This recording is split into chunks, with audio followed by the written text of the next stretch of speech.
Dinasti ini sebenarnya itu adalah definisi atau kalimat yang menurut saya itu pada dasarnya itu adalah netral nilai. Netral nilai loh ya. Tapi kadang-kadang konteks itu digunakan untuk saling serang dalam kebutuhan politik. Tapi kalau kita bicara dinasti dalam arti yang menggambarkan adanya hubungan relasi, itu sebenarnya fenomena yang umum terjadi di mana-mana. Dan itu bukan hanya di jabatan eksekutif, tapi juga di jabatan legislatif. Itu sebenarnya fenomena yang umum terjadi di mana-mana. Kita ambil contoh misalnya begini. Di pemilu 2019 lalu, dari 575 anggota dewan, itu 99 diantaranya itu punya keterkaitan kekerabatan atau yang kita sebut dengan nama dinasti politik. Bahkan misalnya di kalangan politisi yang menggunakan kata itu untuk kemudian mengkritik pasangan Prabowo Gibran, itu juga sebenarnya mempraktekkan dinasti yang sama. Bahkan kalau saya tidak salah ya, di salah satu provinsi di Sumatera Barat misalnya, itu ada besamnya maju sebagai caleg, menantunya maju, dan lain sebagainya, itu kan terbuka. Jadi dinasti ini seharusnya jangan dilihat dalam konteks serang-menyerang. Kalau misalnya dalam pileg itu menguntungkan saya pakai, dalam pilpres karena tidak menguntungkan saya tidak pakai.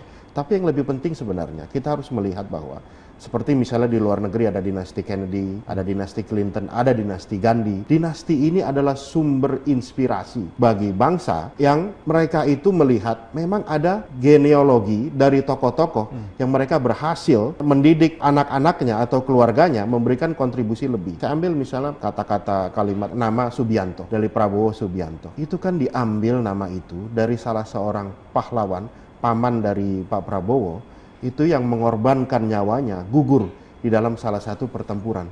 Itu kan dinasti, Mas. Itu dinasti, tapi dia mengorbankan jiwa raganya untuk negara. Jadi itulah yang dimaksud kata-kata Pak Prabowo. Kalau misalnya ada mereka yang punya hubungan kekerabatan dengan saya, bisa menunjukkan keteladanan, mau menunjukkan pengorbanan untuk bangsa dan negara, apakah harus ditolak hanya karena dia punya kedekatan kekerabatan? Itu kan rasanya tidak adil. Oke. Ya.